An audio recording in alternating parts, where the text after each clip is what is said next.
Yaani najisikia vibaya sana kwa sababu leo ni siku ya Valentine Day, siku ya wapendanao.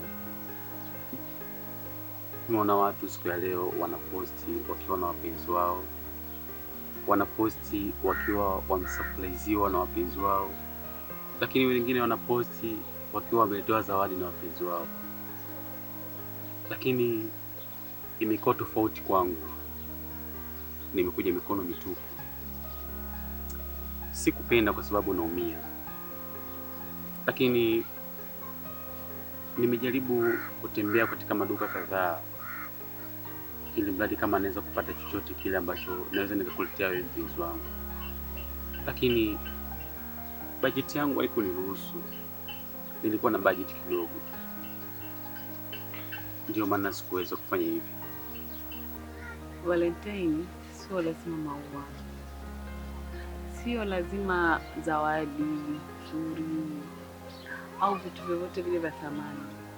Hapana. Unajua zawadi yangu kubwa nini kwako? Nini? Ni wewe. Wow. Yaani wewe ni zawadi tosha kwangu, kwa sababu ni mtu ambaye ulikuwa na mimi bega kwa bega kipindi chote nilichokuwa mimi nahangaika, nateseka, hukuniacha, ulikuwa na mimi. Hiyo inatosha, hiyo inatosha kuwa zawadi kubwa sana kwangu. Sio lazima maua, hivyo vitu vipo, au zawadi vipo. Mimi naamini ipo siku tu. Mimi ninachofurahi kuwa na wewe, hiyo inatosha. Sawa Mai? Okay. Sawa, nimekuelewa.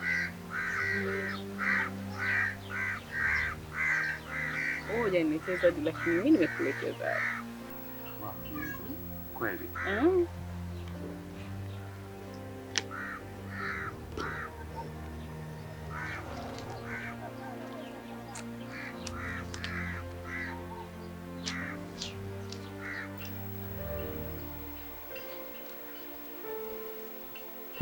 Asante kwa kunipenda, kunijali, kuniheshimu hata wakati ambao huna kitu. Asante kwa kuwa mtu wa ukweli kwangu katika maisha yangu, na kuahidi nitakusubiri mpaka pale utakapofanikiwa. Nakupenda Lisamu wangu. Wow.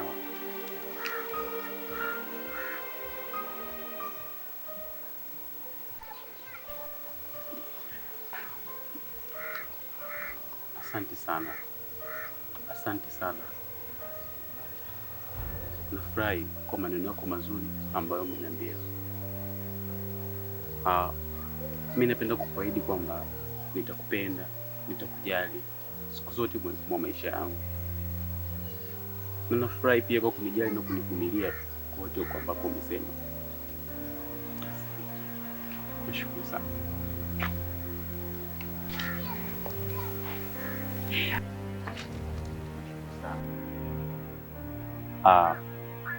Nashukuru sana kwa yote ambayo umeniambia na kwa uvumilivu uliokuwa nao. Napenda kukuahidi kwamba nitakuvumilia, nitakupenda na nitakujali pia mpaka pale Mwenyezi Mungu atakapokujalia. Nashukuru.